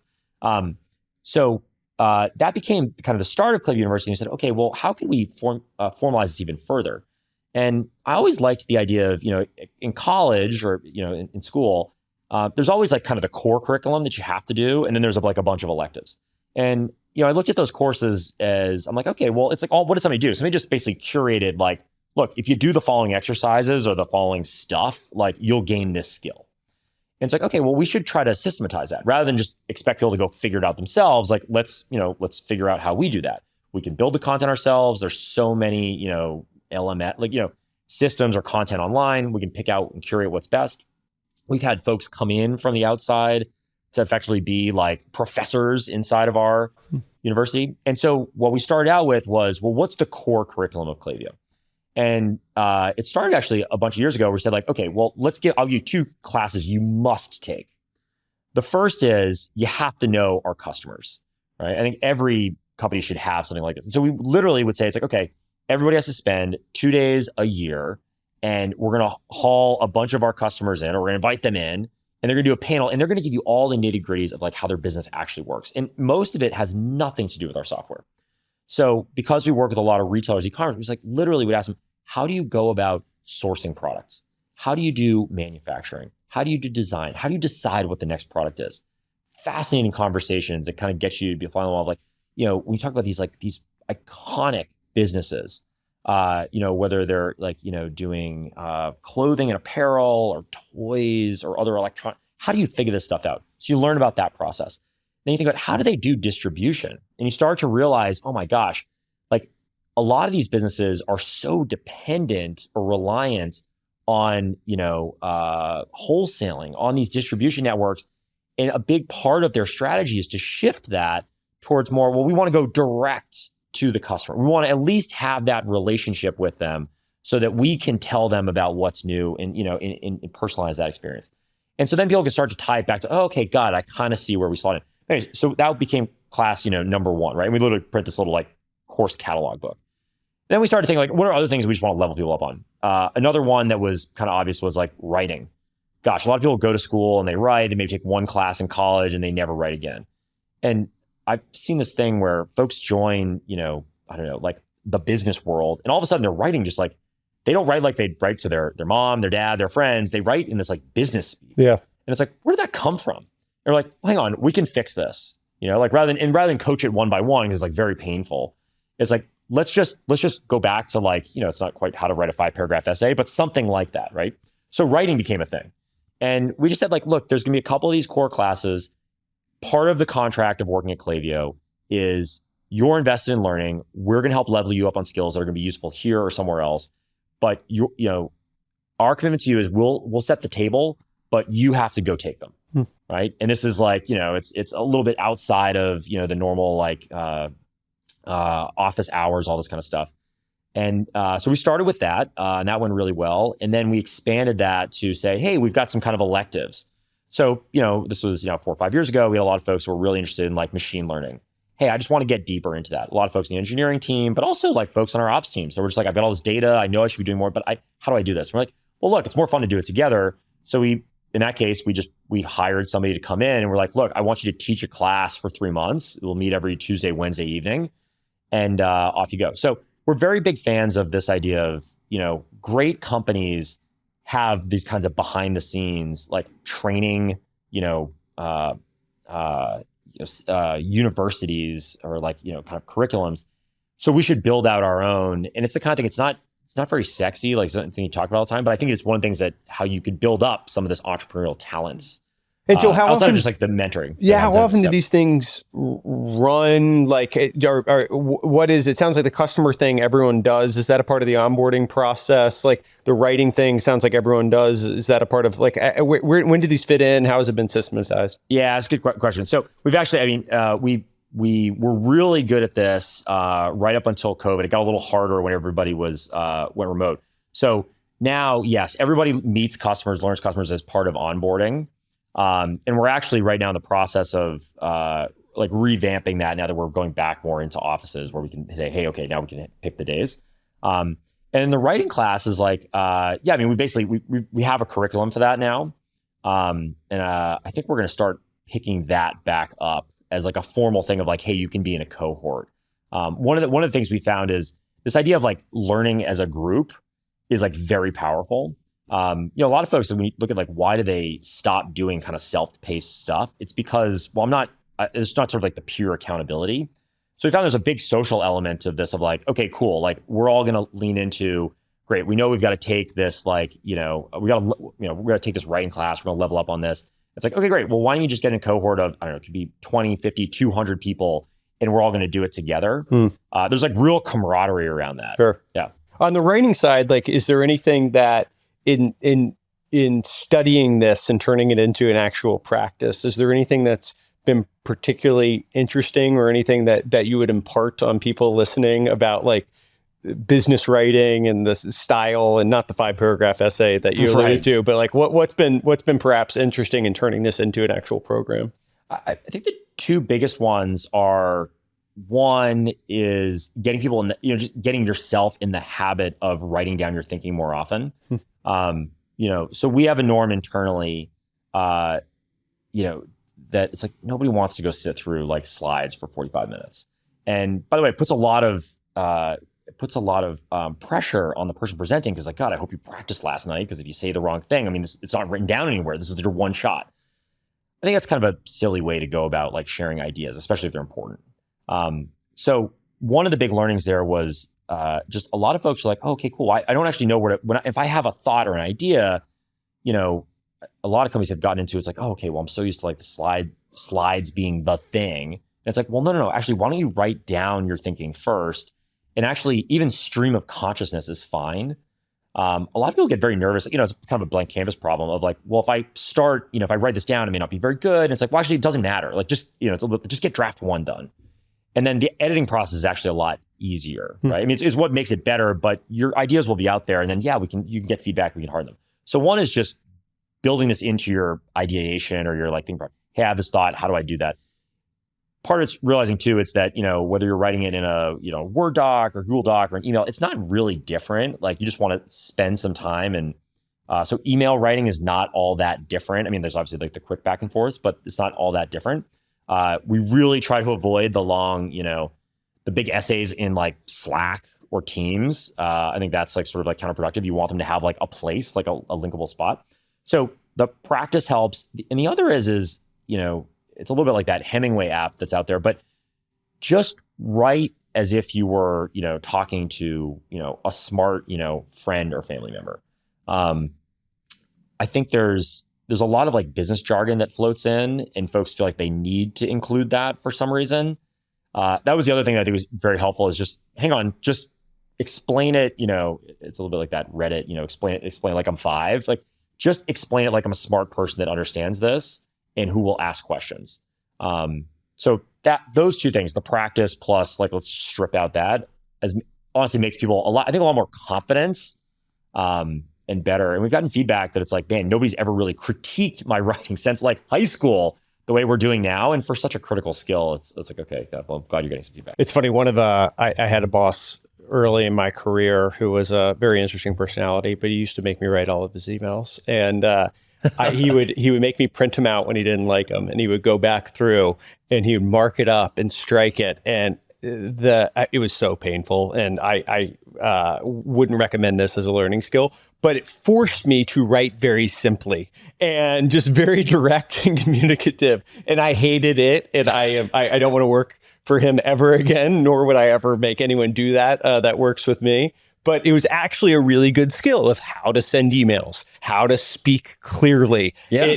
I found that there's a very natural desire for people to try to speak circuitously or like verbosely, and it's actually just not direct and to the point. And so learning that skill, it was forced on me. Talk about eating vegetables. That was definitely eating vegetables, and then maybe some eating shit as well. It was not something I would recommend, but it was a really good skill to learn of like how to send emails, how to communicate their thoughts clearly, and all that stuff. Like just on, I mean, so first of all, I was my boss, but my mom did the same thing, probably from, when I was in third grade. That's kind of your boss growing up. Yeah, very much so. Yeah. But no, I mean, it was, you print it out, you'd hand it to her, and she would go through it and edit. And I think, look, a lot of this stuff, when you talk about the craft of whether it's writing or otherwise, it's this obsession about details and, a little bit knowing like when you're kind of over the line and we're sort of in diminishing returns. I think that's the magic. I think a lot more people, when you're talking about honing skills, something we try to do is, it can feel, I think folks sometimes say it's like, it feels like a little bit like micromanagey, like you're too much like kind of in the weeds. But I think for some of these core skills, everybody should have that experience where somebody's really, editing your work. And if you're really open to it, and they're kind of, they're a master crafts person, right? That's like invaluable. So I think it's something, there's a lot of this stuff that, recruiting is maybe another good example. I obsess about the way that we interview people. And because I had this experience, the first job, I remember being kind of thrown in the deep end about like, hey, Andrew, we need you to interview some folks. So here, just, figure out something to ask some questions, ask them, and here, go get in a room and go do it. And being like, my gosh, this is such an interesting situation. Like I've gotten like, I don't have any experience on this. I've gotten like no tips, and we haven't role played this or practiced. It's just like, go do it. And, I think, I probably was not very good for a while. I think a lot of these things, you get a lot better if you have somebody that's like really going to put you through your paces. And, look, obviously you look at things like sports, you watch all like the kind of behind the scenes things, and you look at how much they just obsess over, it might be the angle of a pitcher's arm, or like, the way, I don't know, the way a football lineman blocks. And it's like, why don't you do the exact same thing, but in business? And whether it's writing or otherwise, I think it's just a super important thing for folks to, hopefully everybody has an experience, maybe it's not as harrowing as yours, but like everybody should go through that, like kind of like that, I don't know, line of fire. Yeah. There's something about like, I don't know what it is, but enjoyment of the process or the inputs into stuff that is true. If all you focus on are the outputs, you're going to drive yourself crazy in pursuit of those. And it's all the little things that add up to the totality of successes or not along the way. So it's an interesting kind of meta point as well. I guess on the recruiting side, like what have you learned about interviewing or setting up the recruitment pipeline and all of the things around that might be interesting? First, when we started hiring folks to join Klaviyo, I remember my batting average of the first 6 people I hired, I think 1 or 2 lasted 3 months. Some decided it wasn't right fit for them. Some wasn't right fit for us. And I remember thinking, it's like, my gosh, this is such an expensive process. And to be so wrong is like killer. It's just so inefficient. So I talked to I'd met somebody who was in recruiting, and they gave me this book. I think the author's name was like Smart, and I think the book was called like Top Grading or something like that. But it had this very like systematic process about how to do recruiting. So set aside the operational side. One of the things I loved was there was a line that was like, look, the purpose of recruiting is it starts by defining what is the job.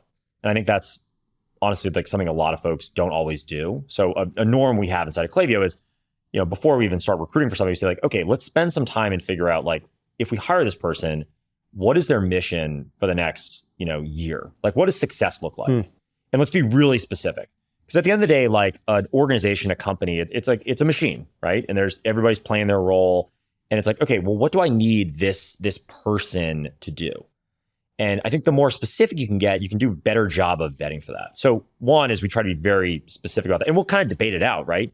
Hey, is this responsibility, this person's responsibility, or does it belong to that other team? So in really figuring that out and like, well, how much progress do we want to see made? And how do we think we're going to go about that? So defining that matters. And then the other thing I took away was if you can get it right 80, 90% of the time, you are like that's the gold standard. Oh, yeah. So it's not, I've seen folks like, well, I need 100% of my hires to work out. And it's like, no, that's not right. Like it's impossible. It's a little bit like baseball, right? 300 is a good batting average, right? So if you can bat 80, 90%, that's a good number. And then we just measure against that. So that I think helped a lot. The other thing that was a little bit measure against people's success on the hiring side. Yes. And I think one of the things actually the 80, 90% really helps with is, especially for folks that are, that it's I don't know, the first time being a hiring manager, or maybe if it's like, a lot of people take a lot of ownership over their success, and they're perfectionists. Side note is we have a saying inside of Klaviyo is like, Klaviyo is a terrible place for straight A students because you're going to get some C's and D's, and like, it's how you figure that out. So anyways, but the 89% paradigm really helps because I think people are afraid to acknowledge like a mistake. Hey, this didn't work out. If folks have been through it before, they're like, okay, gosh, this just isn't working. And it could be, it could be we didn't define the role. There's all sorts of failure modes, right? Like, hey, person's not working out, like team structure, anyways, is not right. But acknowledging that and then resolving that really matters. So it's hard because if you ask people to kind of self-grade, like, obviously everybody will fit to the test, but just giving them that buffer that it's like, okay, well, things shouldn't always work out. Like, so let's just be really honest with ourselves about what's going on. The last thing on recruiting is, I think the experience of like a candidate really matters. So, we have this value inside of Klaviyo about being customer first, which is all about, put yourself in the shoes of the customers, in this case, somebody that's joining the company, and, work backwards from there. I had this experience, that first company I joined, amazing company.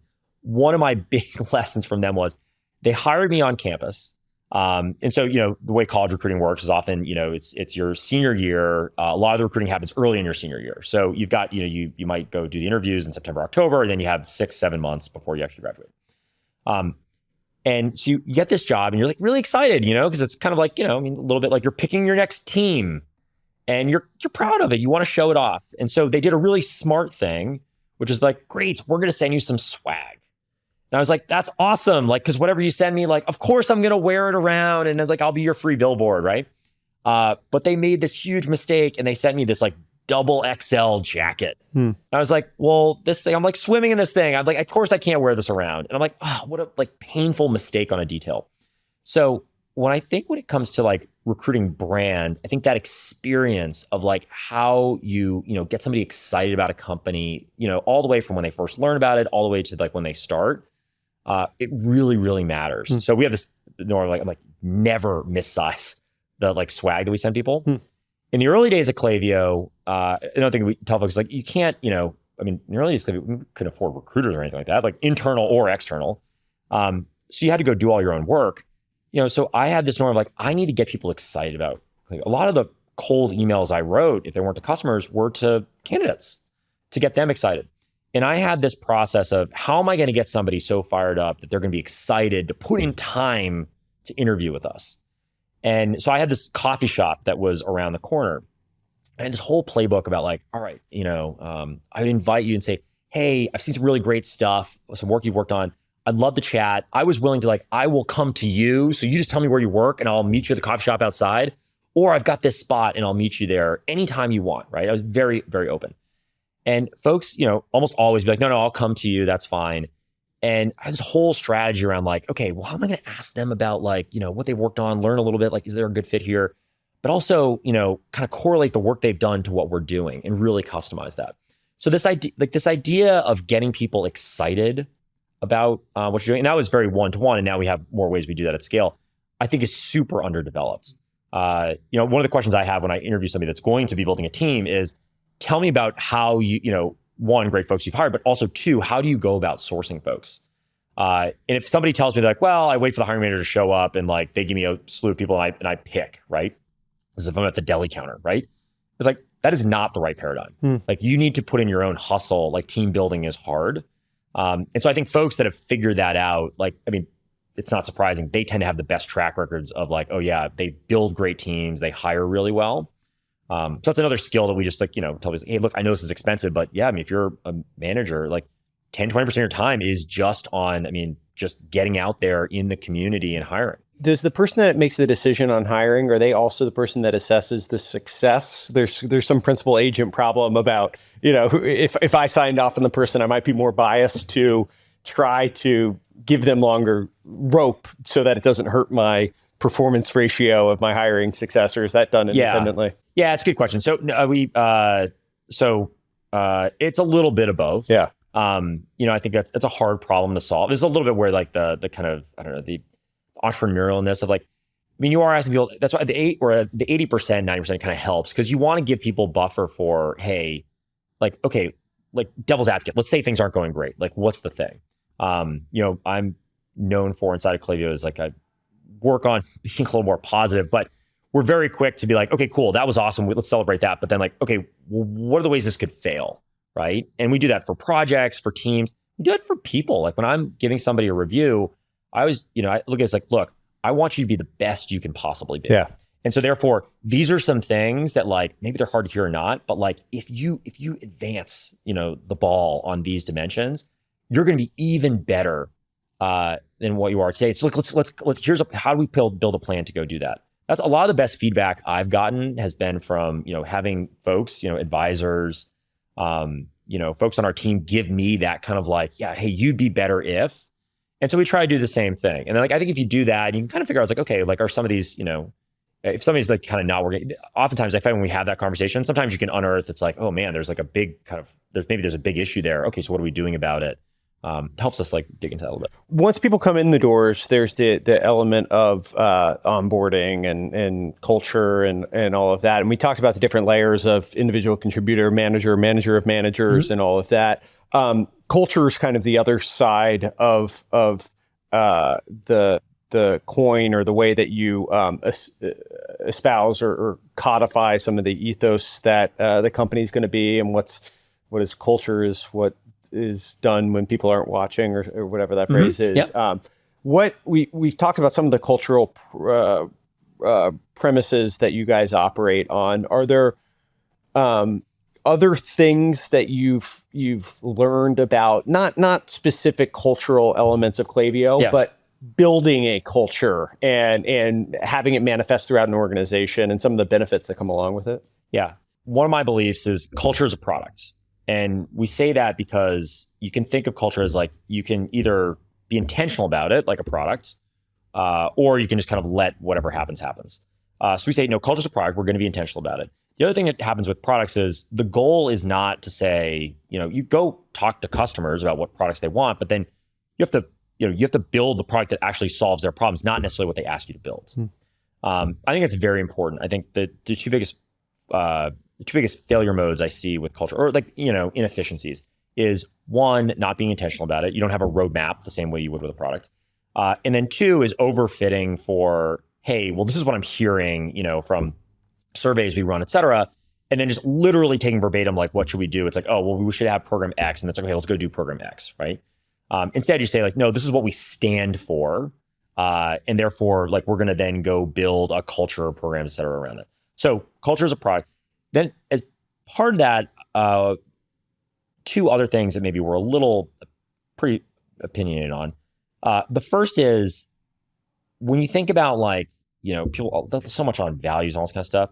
Two things I think people often get wrong in that. One, values that a company has, and we think about those as like the way you want people to act, work, behave. Those are in support of a mission.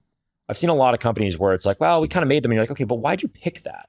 And the answer that I'm always looking for is, well, because that will advance our mission. This is our purpose. This is what we're trying to solve for. And that's the reason it matters. A lot of people lose that linkage. So I think that's very important. And then there's some evergreen things that everybody should do. For instance, every company should care about their customers. It's a little spinal tappy. It's like, I think the difference there is there's companies that sort of say it, but they sort of turn the dial to like a 2. And then there's companies that turn to an 11, right?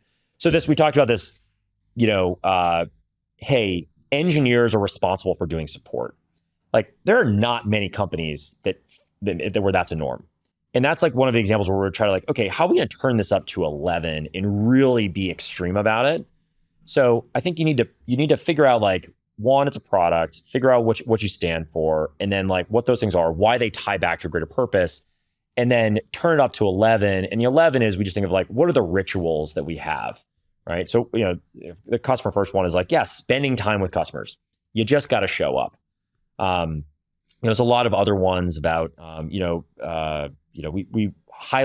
talk about doing remarkable work, high quality work, people just want to rave about.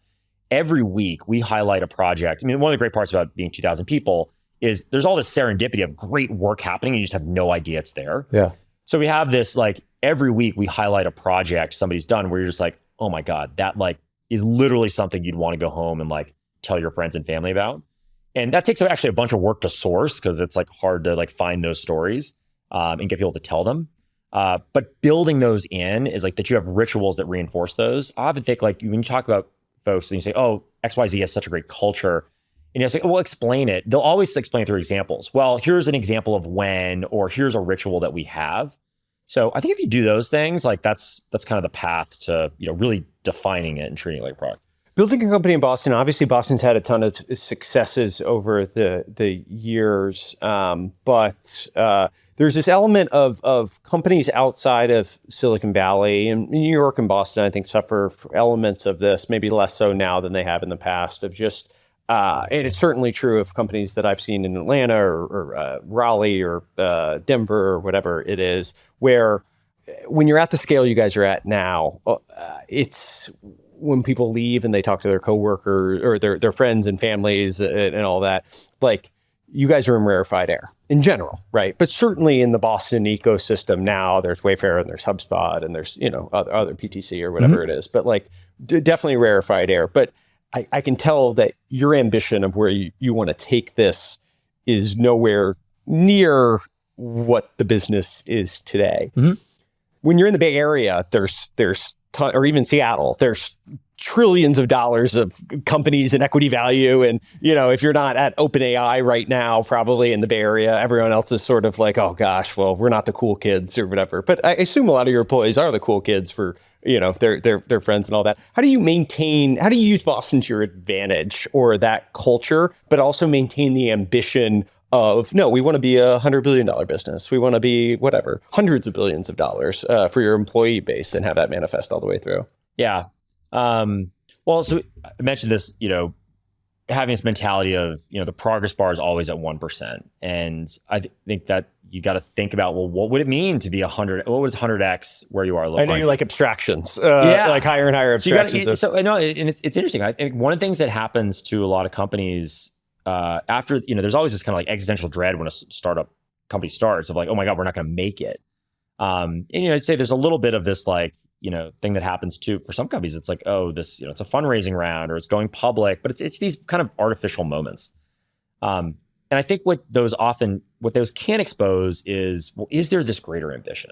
Do you have this point of view of hey, in 5 years, 10 years, we could do this. For us, it's about being this scalable brain, the scalable interface, way that any business organization can interact with any consumer, right? I think about all the dozens of organizations, whether they're retail brands or any kind of company that I interface with. And I'm yeah, I want every single one of those interactions to be awesome. I want to love it. And I want those companies to feel like they've got the tech where it's very cheap and easy for them to go deliver that.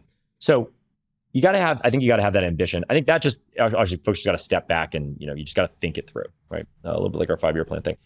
The other part is, it's interesting. Like I think there's a lot of value to like brand PR, especially when it comes to like, employees. We have taken a tact of humility matters.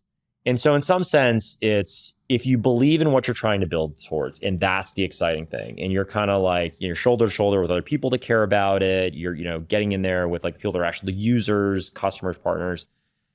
The rest is kind of just noise. And it's fun noise, don't get me wrong, but it's kind of just noise.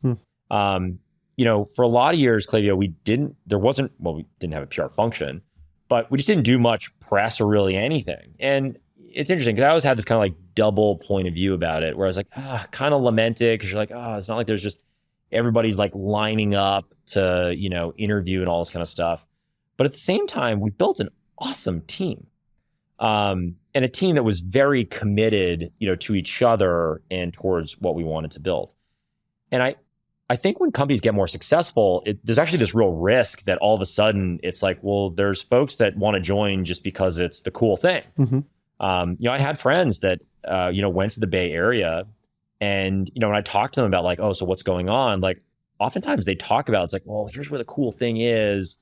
And, I'm trying to decide if I should join it or leave it. But it was very like, every 18 months, every 24 months, there was a new thing. Yeah, ephemeral. Yeah. And I'm like, that's exhausting. Don't you just want to like build towards something? I mean, like, look, if something's not working, sure, like go, of course, like you can experiment with different things, but it feels exhausting to play this kind of like social game of like, well, what's the most exciting, hyped thing right now? And, again, like if a lot of it's real. I mean, a lot of these great companies, I mean, they're real. Like OpenAI is that's real tech. But it's like, but the reason to join is because, let's say, I don't know, if the mission there is around like, LLMs and AGI, then great, join for that. But, do the mental thing of like, well, what if that whole thing, I don't know, what if things don't go as well as planned, right? What if, I don't know, GPT-5 takes a lot longer to build than we think? Like, would you still do it? And if your answer is no, then like, well, gosh, maybe that's not the right place to do it. So I think actually it's gotten harder for us to recruit, because it's a constant check you have to run of, you don't want to be in some sense, I'm like, we don't want to be the cool kids. We want to be like, we're here to do our thing. And it's sort of, I often try to, how can I sell against that? We're actually not going to be a cool company in 5 years. And that's like, would you still want to be here? Because if you do, then it's probably a good fit. If you don't, then like, I'll save you some time, right? Go try something else. Interesting. I was curious about, you've talked about productivity as software versus output as software. Yeah. And I assume moving more to artificial intelligence, and that we're going to move less on the pure productivity and more on the outputs. But I guess, was that actually a founding tenet of Klaviyo in the early days? Yeah, I mean, like I had I mentioned that, so I worked, I think, if you want to be a founder, entrepreneur, right? I think there's a lot of mythology around, I had this idea, and the media does not help with this. It's like mythology around like, I had an idea, I like dropped everything, quit my job, dropped out of school, started working on it, and it just poof, worked. Lightning struck. And yeah, I mean, the reality is, if you talk to almost any successful entrepreneur founder, they'll be like, oh my God, it wasn't the first one that worked. It's like, are you kidding me? I've been experimenting with ideas for years, right? So for me, I mentioned, it's like, okay, so I did a little bit of that experimentation inside of other companies, but then nights and weekends, I was working on other stuff. And I had this, so I'm a pretty big runner. And one of my pet peeves is, it's like, there's no great search engine for finding 5Ks and marathons and this kind of stuff. It feels like there should be, but there's all these like very old websites, like early 2000s era. So it's very hard to filter. So anyway, so I had this idea of like, I'm going to build a search engine for that. And then I'm going to, maybe I can get some of these races to advertise, and like that could be a business model. And so while I was playing with this, I made a list of all of these like little local 5Ks, or, maybe it's like we're here in New York, it's like the New York Marathon, the Boston Marathon, and like to talk to the big events too. And I was doing all these calls, and anybody that's, anybody that's been on a sales team, BDR team, has done the same thing, right? And do all these discovery calls. And I'm just going through one by one by one. And I was like, this is insanity. I more or less have my playbook. Like, I know the kind of questions I want to get. Like, this ought to be the kind of thing that, like, I want to provide a good experience to somebody, but like, I do not need to be doing this myself. I can't send them a form because it's way too impersonal. I'm like, why isn't there a way for me to just take a part of myself, clone it, and be like, look, I want you to go talk to all these people, like maximize for whatever we're trying to solve for. In this case, maybe it's information gathering or whatever. And, but I want it to feel very human. Like, I think we're not far off from, when somebody could call, or you could do a Zoom, and it's like, it's not actually me there or you, it's like our surrogate, it's our like avatar, but it is us in terms of how we think and how we want to act. And this certainly works for a business, where a business effectively, like, well, there's no one person, right? A business, they write these training manuals on, these are our brand values, and this is how we behave. So, but I think that can get encoded in software. And I think when you do that, what's interesting is you're like, well, how would you know if it's any good, if it's being successful? And it's like, well, if you can measure some output metric. I mean, all of machine learning is based on this idea of like, there's some reward function output metric that we're like trying to maximize for, right? We're fitting our regression to or whatever. I think if you have that, I think we're not far off from having software that you can say, look, I don't want to treat this as like user goes in and just, pecks at the buttons based on what they think is the best way to maximize for whatever they're trying to solve for. Just have the user declare what they're trying to solve for, and then like the software should just run itself. And I have been a very big believer of that for like the last 15 years. We definitely have a lot of the data to do that. The hard part actually is a lot of applications is finding the like being able to measure that, output function. We go back to writing, like, good God, like, how are you going to measure? Like, is this a good email or not? It's like, well, I don't know. I mean, like, somebody needs to score it, label it. Now it happens like for the domain that we're in right now, marketing, it's much more measurable. You can measure conversions, and that's much easier. But I do think that's a paradigm that's coming to software. So we're very interested in this, like, how do you do attribution? How do you do this reward function discovery? How do you then build the systems to take all of the like dependent variables and correlate those? And how can you make the machine, make the software learn on the fly? I think that's very interesting. We'll see if the LLMs really help with this. Maybe they do, right? If they can get to reasoning. They've been especially helpful in our domain on like the content creation side, like just, that's because that's a real part of marketing. But anyways, I do think that's like, the Steve Jobs quote of like, hey, the computer's like a bicycle for the brain, right? Is a great one, but it's this like productivity tool. I think we're close to, because we can measure these reward functions, we now have the algorithms to do this, that like we can discover some of the algorithms that we ourselves are using. And I think it's super interesting that we talk about learning, right? I mean, so much for us is guess and check. I think it's very interesting. It's like, my gosh, but what if you could take the algorithms we're using today, put that in statistical software, have it, then go kind of train up and learn, like maybe it could learn faster than we could. Maybe it could teach us back, how to improve things. So I could have a business and say, this is the way I think I should treat my customers. It's fascinating. Like when I talk to a lot of brands, they're like, yeah, I think that's the right idea, but I don't know. I'm a little bit making it up as I go. And when we said, it's like, okay, cool. You tell us the ethos, what you want to stand for, and then we'll really, we'll harden it. We'll optimize it. Anyways, I think we're close to a lot of software doing that. And one of the things we're working on is the patterns by which, software of the future will be built to, accomplish that. Super cool. Yeah. Well, Andrew, thanks for doing this. Cool. Thanks for having me. Awesome. Thank you for listening to this episode of The Logan Bartlett Show with CEO and co-founder of Klaviyo, Andrew Bialecki. If you enjoyed this discussion, we'd really appreciate it if you shared with anyone else that you think might find it interesting, as well as subscribed on whatever podcast platform you're listening on. We'll see you here next week with another great guest.